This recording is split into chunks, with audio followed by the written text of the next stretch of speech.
అంతకాలే చ మామేవ స్మరన్ముక్త్వా కలేబరం యః ప్రయాతి సమద్భావం యాతి నాస్త్యత్ర సంశయః.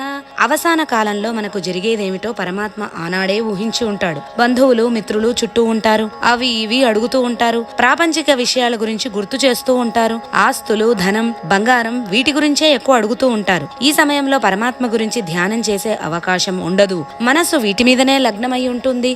ఒక్కోసారి స్పృహ కూడా లేకపోవచ్చు. కాబట్టి జీవితమంతా సాధకుడి మనస్సు పరమాత్మయందు లగ్నం అయ్యి ఉంటే అవసాన కాలంలో కూడా మనస్సు అటు ఇటు చెదరకుండా, ఎవరు ఎన్ని విధాలుగా ప్రయత్నించినా చలించకుండా పరమాత్మయందు లగ్నమయ్యి ఉంటుంది. ఇంత చేస్తే మనకేం ఫలితం కలుగుతుంది అని మనకొక సందేహం కలుగుతుంది. దానికి పరమాత్మ ఒక స్పష్టమైన సమాధానం ఇస్తున్నాడు. ఎవరైతే నన్నే స్మరిస్తూ ఈ దేహాన్ని విడిచిపెడతారో వాడు నన్నే పొందుతాడు అని చెప్పాడు. నన్నే పొందడం అంటే ఈ జనన మరణ చక్రం నుండి విడిపడి శాశ్వతమైన సుఖాన్ని శాంతిని పొందుతాడు. పైగా మనకొక హామీ కూడా ఇస్తున్నాడు. నాస్త్యత్ర సంశయః, ఈ విషయంలో ఎటువంటి సందేహం అక్కర్లేదు అని నిశ్చయంగా చెబుతున్నాడు. కాబట్టి మనం కూడా ఇప్పటి నుండే, ఈ క్షణం నుండే పరమాత్మని ధ్యానిస్తూ ఉంటే ఆఖరి క్షణాలలో కూడా పరమాత్మని స్మరిస్తూ ఈ దేహాన్ని వదలవచ్చు. మరు జన్మ లేకుండా పరమాత్మలో కలిసిపోవచ్చు. ఇందులో సందేహమే లేదు.